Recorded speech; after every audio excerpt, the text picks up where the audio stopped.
কিছু কিছু দেওয়া যাচ্ছে যে অর্গানাইজার, যেমন শ্যামপুকুর স্ট্রিট সার্বজনীন দুর্গোৎসব কমিটি, কিছু কিছু জায়গায় আমরা নথিতে পাচ্ছি যে ফ্রি বলে লেখা আছে, তাতে লেখা আছে যে Sujit Bose free, Tapas Chatterjee free, Somshankar Raut free.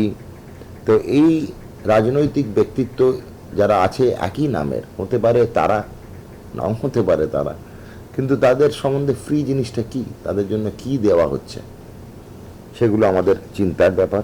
Hazra মোড়ের একটি বেসরকারি ব্লাড ব্যাংকে তৃণমূল নেতাদের নাম লেখা স্ট্যাম্প উদ্ধার। শুধু নাম নয়, তাদের নামের নিচে লেখা রয়েছে ফ্রি।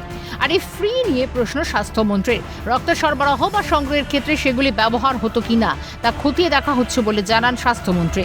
বেআইনিভাবে রক্ত প্লাজমা বিক্রি করে কোটি কোটি টাকা লেনদেন হচ্ছে। সেই ব্যবসার জন্য তোয়াক্কা করা হয়নি কোনো নিয়মের। প্লাজমার লোভে অতিরিক্ত রক্ত সংগ্রহ করার অভিযোগ প্রকাশ্যে। দুর্নীতি রোধে স্বাস্থ্য দপ্তরের পক্ষ থেকে বিগত বেশ কয়েকদিন ধরে বেসরকারি ব্লাড ব্যাংকগুলিতে অভিযান চালানো হচ্ছে। হাজরা মোড়ের একটি বেসরকারি ব্লাড ব্যাংকে রবার স্ট্যাম্পের নাম রয়েছে সুজিত বসু, শঙ্কর রাউত, কুমার সাহা, আশুতোষ কলেজ। শুধু নাম নয়, তাদের নামের নিচে লেখা রয়েছে ফ্রি। তবে তার নিজের নাম রবার স্ট্যাম্পে থাকার পক্ষে সাফাই দিলেন প্রাক্তন বিধায়ক তাপস চট্টোপাধ্যায়। আমার নামে স্ট্যাম্পটা ব্যবহার হতো ব্লাড ব্যাংকে। আমার তরফ থেকে কতটা রক্ত পাঠানো হলো সেটা জানার জন্য ব্যবহার হতো। এর বাইরে ব্লাড ব্যাংকের সঙ্গে আমার আর কোনো যোগাযোগ নেই। কি অনিয়ম হয়েছে সেটা সরকার দেখবে। আমরা রক্তদান আন্দোলনে পশ্চিমবঙ্গে একটা মুখ বলতে পারেন। আমি সরকারি ব্লাড ব্যাংকও ক্যালেন্ডার করে রক্ত দিই। আবার বেসরকারি ব্লাড ব্যাংক বলতে পিপিস ব্লাড ব্যাংকের সঙ্গে আমার মৌ চুক্তি ছিল যে আমার রাজারহাট নিউ টাউন বিধানসভায় যখনই যার রক্ত লাগবে বিনা পয়সায় দেবে।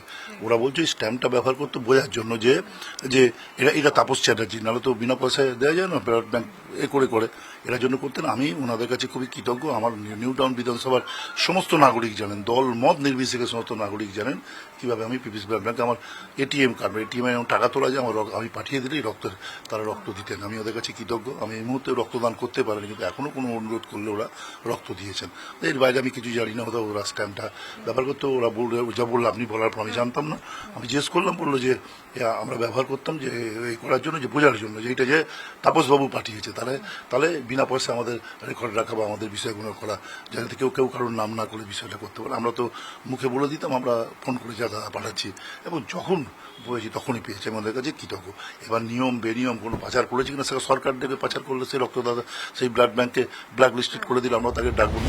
ডোনার কার্ডের ভিত্তিতে রক্ত মিল এখন যে কুপন করা হচ্ছে তার অন্তরালে কি লুকিয়ে রয়েছে তার জানা নেই মেডিকেল ব্যাংকের সাধারণ সম্পাদক ডি আশিসের। রাজ্যে রক্তদান শিবিরের 60% দেন রাজনৈতিক কর্মীরা, 40% সমাজসেবী সংগঠন, ক্লাব, প্রতিষ্ঠান জড়িত থাকে। রাজনৈতিক নেতাদের জড়িত থাকার বিষয়টি উড়িয়ে দেওয়া যাচ্ছে না, তার বক্তব্য থেকে স্পষ্ট। এগুলো তো আমি বুঝতে পারছি না যে কারণ রক্ত দান করলে একটা ডোনার কার্ড দেওয়া হয়, সেই ডোনার কার্ডের এগেনস্টে রক্ত পায়, কিন্তু এনারা এই একটা কুপন করা হচ্ছে যে সিলেক্টিভ বিভিন্ন স্লিপ, এগুলোর অন্তরালে কি লুকিয়ে আছে সেটা আমি এখানে বলতে পারবো না। তার কারণ নিশ্চয়ই এর মধ্যেও কিছু একটা হয়তো অসাধুতা ছিল, যেখানে তার কারণ তাদের রাবার স্ট্যাম্প কেন ব্লাড।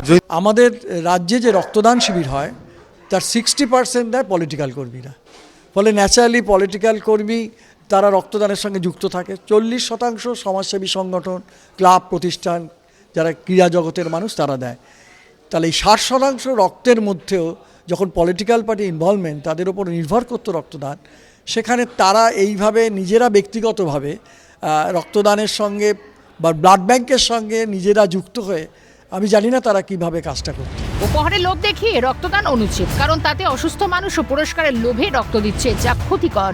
একটা পাউচে 350 মিলিমিটারের বেশি 500 মিলিমিটার রক্ত নেওয়া হচ্ছে। অসাধুতা আছে বলে মনে করেন তিনি। আমি মনে করি রক্ত দেবার পর গিফট বলবে না, রক্ত দেবার পর মানুষের জীবন বাঁচাবার জন্য একটা গাছ দিন, কিন্তু সেটা পরিবেশ বান্ধব। কিন্তু এই পুরস্কার দিয়ে আজকে রক্তদানের মধ্যে রক্তদান হচ্ছে কিন্তু প্রাণ নেই। তার কারণ বেশিরভাগ অসুস্থ মানুষও পুরস্কারের লোভে গিয়ে রক্ত দিচ্ছে। এতে কিন্তু গভর্নমেন্টেরও প্রচুর টাকা ওয়েস্টেজ হচ্ছে। তার কারণ রক্ত যখন পরীক্ষা করতে যায় তখন দেখা যায় সেই রক্তের মধ্যে রয়েছে তার কোনো অসুস্থতা, রক্তটা ফেলে দিতে হয়। সুপ্রিম কোর্ট 9-এর দশকে একটা ডিভিশন বেঞ্চ থেকে তারা একটা রায় দিয়েছিলেন যে প্রফেশনাল ডোনারদের রক্ত নেওয়া যাবে না, সারা ভারতবর্ষে রক্তদান হবে ভলেন্টিয়ার।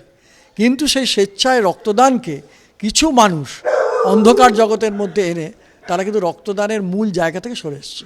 আজকে একটা পাউচে সে 350-এর বেশি 500 নিচ্ছে, 150 ml আরও বেশি, তাহলে তাদের মধ্যে কিছু একটা অসাধুতা আছে।